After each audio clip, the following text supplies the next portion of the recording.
First of all, why would I have sex while my daughter was in the ride with me? The chair moves. Come on. I'm not that dumb. Yeah, let me get my point straight. Then why did my 7-year-old daughter come tell me straight to my face that you're jumping up and down some dude's lap? I was told that her ex was in the bed. While you're out fishing? Yes. Who told you that? A family member. How would they know who I had in my bed? They seen him. Yeah, coming out of the house because you and him are friends, and you knew everything. That's not you him. know that he was at my house, It is even not when him. you were I'm there not talking too. about him. She gave me, actually I have a list of men. It's about 6 or 7 guys.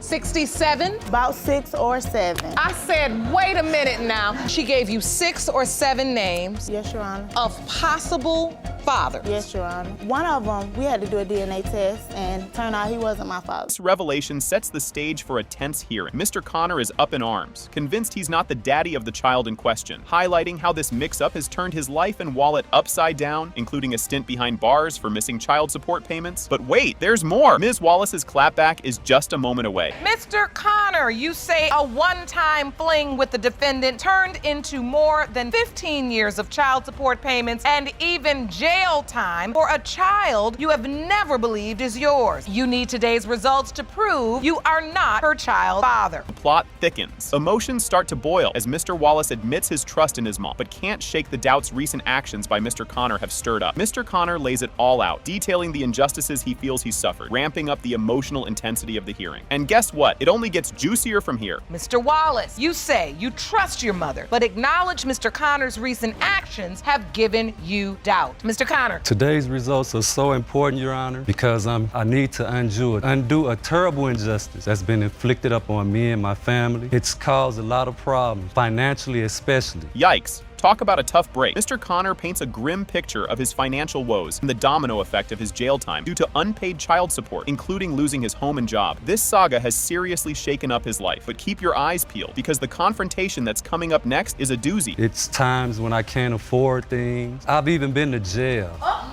2005, November the 5th until January 2006. There was no home for me to go to. I lost my car, I lost my job. I was 36 years old. I had to start all over. It's making my character look real bad, Your Honor. Know for a fact that she know he's not mine. Fasten your seatbelts. It's getting bumpy. A fiery exchange erupts where Ms. Wallace accuses Mr. Connor of trying to dodge child support while he vehemently denies being the father. The courtroom is charged with emotional accusations and finger-pointing about responsibilities and past actions. And trust me, the tension is far from over. Your Honor, he just wants off child support. For one, it was more than just a one-night fling. You know Jeffrey isn't my child, and I have you on Facebook. Well, Doesn't mean. You can quit pointing your fingers because I'm an adult. No, you're not. What kind I'm of adult? 42 years old. I raised my 3 kids by myself. You won't believe your ears. Mr. Connor swears the encounter with Ms. Wallace was a brief fling that definitely didn't lead to conception, challenging the story she's been telling. He's adamant it was a one-and-done deal. But hold on, because Ms. Wallace's memory of events paints a whole other picture. Can you tell me about that? Do you remember this relationship, encounter? There wasn't a relationship. I met her through a family member. We all used to hang out a little bit here or there in the fall. We came together one time, and up on penetration, she changed her mind, and that was that. I never knew anything about Jeffrey. This twist might just make your jaw drop, contrasting sharply with Mr. Connor's version. Ms. Wallace reminisces about what she remembers as a year-long romance filled with plenty of encounters, complicating the story even further. She even brings up the moment she found out she was expecting. And just when you thought it couldn't get any more tangled, the explosive confrontation that follows will have you on the edge of your seat. Remember him and I being in a whole year relationship, and we had sex numerous of times, Your Honor. And he did know. Well, I got sick. How I found out that I was pregnant. I got sick. My mom taking me to my doctor's appointment, and that's when I found out I was 2 months pregnant. I called you and I told you. Back then we had pagers. Shut your lying butt up. The drama doesn't stop. As the hearing unfolds, we dive into the nitty-gritty of Mr. Connor's sparse interactions with Jeffrey and the ongoing squabbles over paternity and child support. This segment lays bare the complex personal and legal entanglements involved. Keep watching, because the bombshell verdict up next will have you saying, no way. And you agree to that, Miss Wallace? Yes, ma'am. That Yes, Your happened. Honor. And Yes. during the time from 3 to 4 months, 5 years old, did you all ever have conversations about Jeffrey at all? Yes, me and her had a He couple told of me that he wanted to conversations. be in his son's life. I told him I did not want to be in a relationship with him, you know. You're a professional liar. Here it comes, the big reveal everyone's been waiting for. It has been determined by this court. Mr. Connor, you are not the father. I already knew it. Judge Lake dives into the drama, chatting up Ms. Brown, who's suing her mama for a cool $2,200 because, get this, she doesn't know who her daddy. The courts sniffed around and found a dude who might be Pops. And now, they're all about figuring out if they should send him for a paternity test. Ms. Brown, you're here today suing your mother for $2,200 for emotional distress. You say she's caused you by not knowing who your biological father is. Yes, now, the Mom. court has located one possible father and must determine if there is enough evidence to order a paternity test. Ms. Brown spills it all about taking her mom to court, saying it stings less than her wonky childhood. She throws some serious shade at her mom for playing peekaboo, basically never being around and keeping Dad's identity a big ol' secret despite her constant nagging. So, Ms. Brown, how does it feel to be suing your mother? Not as bad as it felt growing up. My mom she wasn't there as much as she should have been there. I asked her on several occasions, do you know who my father could be? My mama just said, I don't know. Every time I asked, it was, I don't know. She gave me, actually, I have a list of men. It's about 6 or 7 guys. Ms. Brown brings out a list, yeah, a literal list of 6 or 7 potential daddies. Plot twist, one guy already flunked the dad test, DNA test, that is. They're zeroing in on Mr. Clifton Smith, who's also in the courtroom, sweating bullets probably because he hasn't been tested yet. She gave you 6 or 7 names of possible fathers. Yes, Your Honor. Are they ranked in order of probability? No, ma'am, they're not, Your Honor. One of them, we had to do a DNA test. Turned out he wasn't my father. And is he listed on this? Yes, ma'am. Which one is he? He's the first one. The man in the Navy, Lee. Yes, Your Honor. Not the father, proven by a DNA test. Shantia lays it all out about how rough her life's been, from bouncing around foster homes to quitting school to nurse her sick grandma. This whole not knowing dad business really did a number on her. I was in and out of foster care on 3 different occasions. Foster care wasn't so good, you know. I had 4 brothers and a sister. I didn't know where they were. They got split up too. My grandmother got us back. She got sick. I missed 3 months of school. I was in alternative school. I got kicked out because my grandma got sick and I had to take care of her. Mom, Yolinda Overstreet, gets back with some real talk about her struggles with the mom gig. She admits she was pretty much winging it, overwhelmed by raising 6 kids and just not nailing it. Ms. Brown Overstreet, how does it feel to hear your daughter speak with such pain in her heart? I feel like my daughter hates me because of the fact that I wasn't always there and I didn't have a handbook on how to be a parent. I had my kids young and it was 6, I have 6 of them. So it wasn't like it was just one child. I had a hard time trying to be a mother. I didn't know how to raise my kids, and when I lost custody of them, I tried my best to get them back. He waltzes into the courtroom and shares a wild first encounter with Ms. Brown, thinking she might be his daughter and all that jazz. Despite the mix-up, he's all heart, hoping he's the dad. We go back a long time. So when I called her, she was like that she was trying to find the father of our daughter. I said, wouldn't it be funny if I was the father? And she was like, oh yeah, I forgot all about you. So when I pulled up, I get out the car and my cousin pointed her out. So I was looking at her. So she came up and I said something to her first and she was smiling at me like I was trying to flirt with her or something. So I'm like, oh, whoa, hold up here. I might be your father. You busy trying to flirt with me. Mr. Smith tells a tale of a gnarly injury that had doctors saying he might never be a dad. So the plot thickens with whether this guy could even be the father. The court calls in a doc to drop some science on us. Okay, my reason is when I was 10 years old, I hurt myself really bad. Well, I was folding it back into a couch. My underwear got hooked on a spring and I yanked it, but it went in a lot more of my underwear and just ripped everything open. Oh, goodness. That was the problem. It was horrible. So I didn't remember even having sex with him. So it wasn't my fault that I didn't remember. He probably remembered it, but I didn't remember it. Dr. Gator, cool as a cucumber, explains how Mr. Smith might still shoot and score as a dad despite his earlier mishap, thanks to how nature works. Looks like the court's all set to make Mr. Smith take the big daddy test. It's absolutely possible, in my opinion, for Mr. Smith or someone with a testicular injury such as him to father a child. On average, a man releases anywhere between 50 million and 1 billion sperm at a time. So based on the numbers, it's definitely possible for someone with a testicular injury to still father a child as long as the swimmers are normal and healthy. DNA results are in, and guess what? It has been determined by this court, Mr. Smith, you are not Shantia's father. I'm sorry.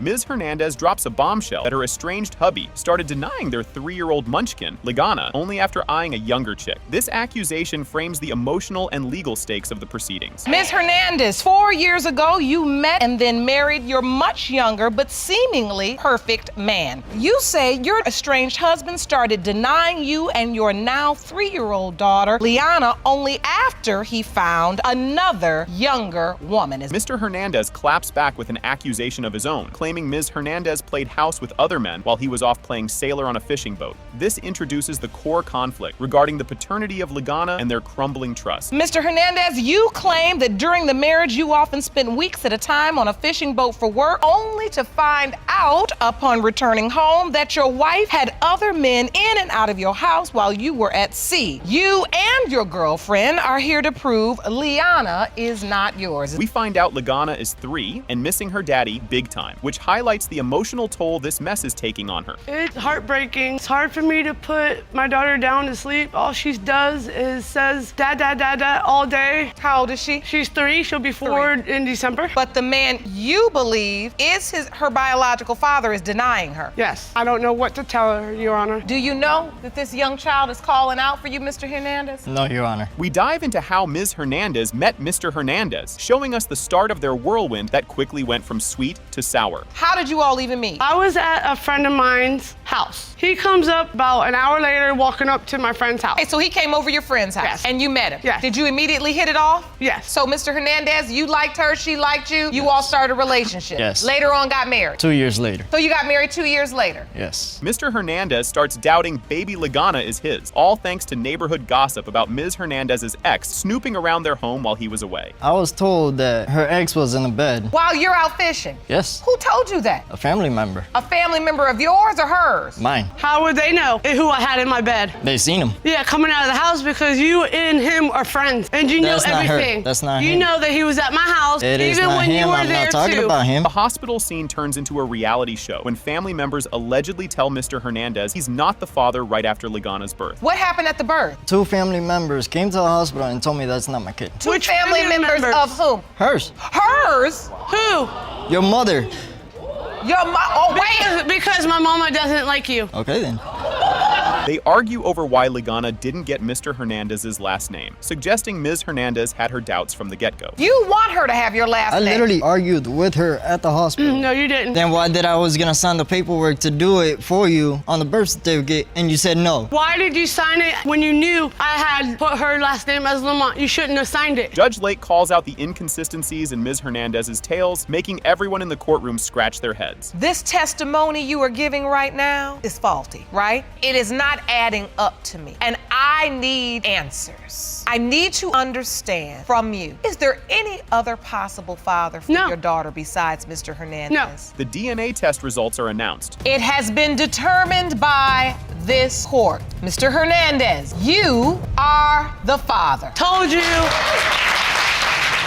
Buckle up, folks. Mr. Nicholas kicks things off with a bombshell, doubting he's the dad to little Naomi and Nathaniel because, well, Mrs. Nicholas has been a bit too social. He lays it all out, accusing her of sneaky shenanigans with just about everyone, from strangers to his office buddies. The crowd's gasping like they're watching a soap opera, and you can almost hear the popcorn crunching. Wait till you hear what's next. It's a doozy. You have brought your wife to court today. You claim you cannot be the father of 4-year-old Naomi because your wife is a habitual cheater and she cannot be trusted. You say you have shocking evidence of your wife's outrageous sexual infidelity, including encounters with strangers in public places.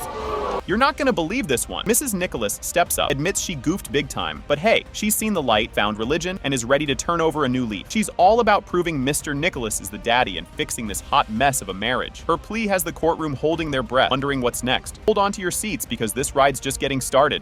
Mrs. Nicholas, you actually admit you've made some mistakes in your marriage, but you claim you have now turned your life around and you are a church-going woman who deserves another chance. You state that once these DNA tests prove Mr. Nicholas is the father of all of your children, you are hoping to repair your marriage. Oh boy, here it comes. Mr. Nicholas drops a juicy tidbit about a rather awkward encounter at his sushi job. Picture this. He's slinging sushi rolls when a random dude claims Mrs. Nicholas is turning turning the bathroom into her personal love den. Stuck at work like a fish out of water, unable to confirm the sordid tale. Just wait, next twist is even wilder. Let me tell you this first of all. The sushi spot I used to work at, it's a hot silk. People come in and then out. Some guy comes up to me and tells me straight up to my face that my wife is performing oral sex in the bathroom.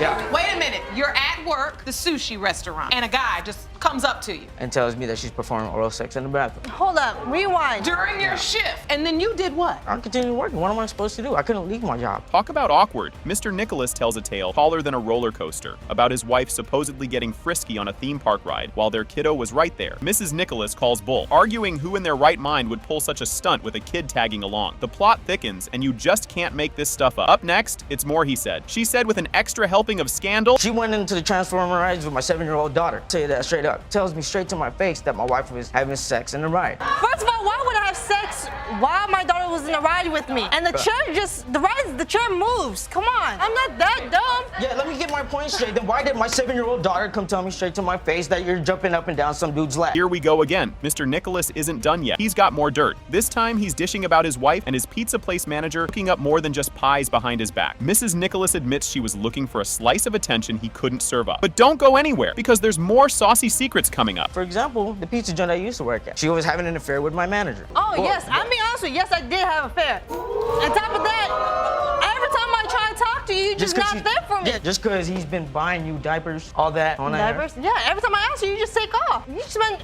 your money on something else. That's what you do. And then yeah, because I'm stressed out because ask his co-worker to get you some diapers. Grab your popcorn. This is getting good. Mr. Nicholas, deep in thought, wonders aloud if chatting up another lady about his woes counts as stepping out. The judge lays down the law. Yep, that's emotional cheating, buddy. Mrs. Nicholas owns up to her past flings, hoping to clear the air. You think this is juicy? Just wait till the next part. Can I ask you one question? Is it cheating if I were to go kick it with another female and just talk to her about my problem? Is that considered cheating? There's emotional cheating too, Mr. Nicholas. I know I've been with other guys, but I'm sorry. Yeah, I know I messed up in the past. That's past. Okay, can you please just explain to me what about the dude you slept with that looked dead on just like me? Oh, I meant that one. Oh, it just keeps getting not better. Get ready for a curveball. The spotlight shifts back to the kids. Mrs. Nicholas is dead set on proving these munchkins look just like Mr. Nicholas, hoping it'll squash his doubts once and for all. The tension's through the roof as they duke it out with words, each hoping to clinch the win in this paternity puzzle. Fasten your seatbelts. We're about to dive into the results. Do the DNA and prove him wrong, because I'm getting tired of hearing him saying that, oh, they're not my kids. Come on, they just look like you. But so does the other guy you slept with. Do you understand why he potentially maybe could have some doubt? Because I cheated on him, but all the time when I was cheating, don't look like me though. They look like me, that's why. Come on now. No, there's got to be a part of it where the kids got to look like me. And here's the tearjerker finale. It has been determined, Mr. Nicholas, that you are his father. Exactly, I told you. God.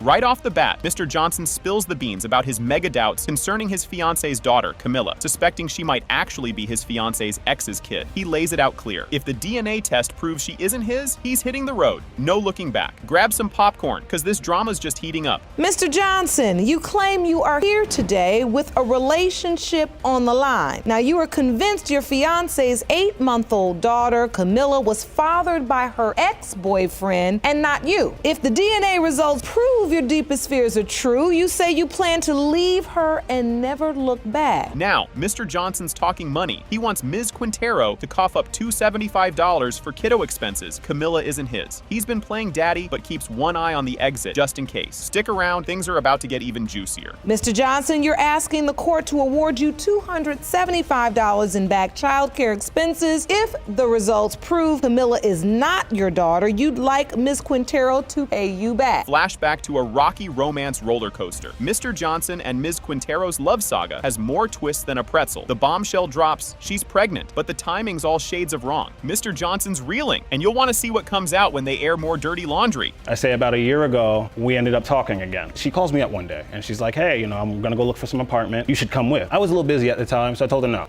I got stuff to do, I can't do it. I called her back later, and she never picked up. She calls me up on the phone and like, hey, I'm pregnant. I was at my brother's house. We were having a little get-together. We're drinking. drinking, you know, just having fun. I tell her right away, hey, I gotta call you back. Court turns into a soap opera as both admit they weren't just playing house with each other during baby-making season. Mr. Johnson whips out a calendar, trying to prove he might not be the dad based on the X-File timelines. Buckle up, the next revelations are gonna be wild. So during the window of conception, did you have sex with Mr. Johnson and your ex? Yeah. Mr. Johnson, when was your daughter born? My daughter was born November 6, 2013. What are you holding? I just had a calendar. It just states when Cammie was born. The 2 months at the top is midway when me and Maria started talking in March, and February was the month when she was with her ex. Workplace chit-chat turns Mr. Johnson's doubts into a full-blown conspiracy theory about Camilla's real dad. He's thinking of ditching the engagement if the kid ain't his. This roller coaster's got a few more loops. Watch how they handle the next curve. I'm at work and I have people coming up to me like, hey, you know, your girlfriend was with this guy at this time. What do people at work know about your business? I publicly display my daughter, and everybody in our community pretty much knows Maria was with that other guy a long time. But I was with him for 3 years and never got pregnant. Yeah, but it doesn't mean it can't it's just happen. like the time I get with him for about 2 to 3 weeks, I get pregnant, but yet me and you. Ms. Quintero throws a curveball, accusing Mr. Johnson of only playing the not my kid card when he gets caught flirting. She's calling him out, saying he's got a convenient case of daddy doubt. The tension's thick. You won't want to miss what's tossed out next. So usually he denies her when we're arguing. That's what I feel like. When we're arguing about him talking to other girls, so are you trying to just push it on me like, oh, she might not be mine because you just got caught talking to another girl? Oh, Your Honor, it's not like that all the time. I've brought it up. What is it like? I brought it up plenty of times. There'll just be times I'm like holding her and I'm just like, man, you just don't look like me. You're too pretty to be mine. Finally, the moment of truth. In the case of Johnson v. Quintero, when it comes to 8-month-old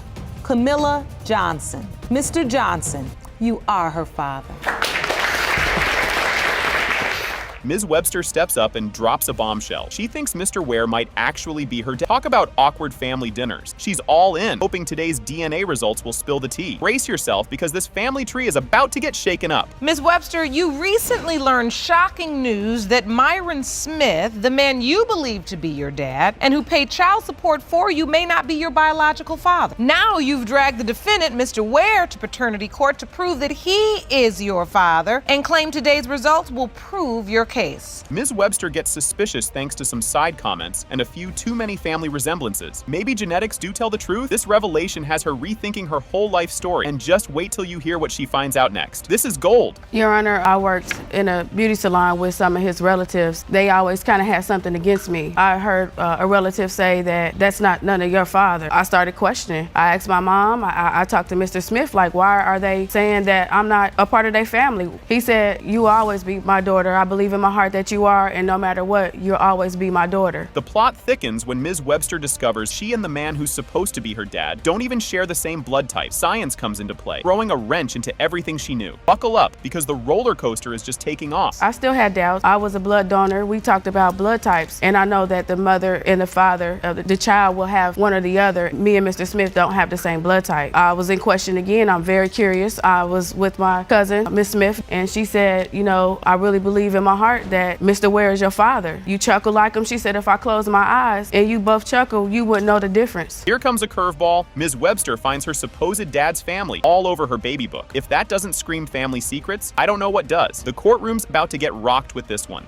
There was an address. They had the relatives of Mr. Ware. Yes, Your Honor. Have signed into your baby book when you were born. So, Mr. Ware, you knew of this young woman. Yes, I did. But you do not believe you're her biological father. No, I do not. Because at the time when her mom and I were dating, she was in between two cities, Louisville, Kentucky, and Dayton, Ohio. Fasten your seatbelts. Ms. Webster goes to church, praying for divine signs about her daddy dilemma, and bam, Mr. Ware pops up right behind her. If that's not a sign, I don't know what is. This moment is packed with emotions, and it's not even the finale. We went to visit him at his church. I knew who he was, but he didn't know who I was. And knowing who my father is one of them. And I came to the Lord. I went to the altar. They had altar call, and I went up and I just prayed that God give me a sign to reveal. So I'm praying and I'm nervous, but I just felt this energy. And when they asked for the prayer warriors to come out, when I got up, Mr. Ware was standing right behind me. Mr. Smith steps into the courtroom, adding more spice to this paternity stew. He's been writing checks for child support, but doubts linger. Truth is just a DNA test away. Get ready for the big reveal. You have been paying child support. Yes, I have. But you don't believe you're her biological father. No, I don't. Miss Webster was born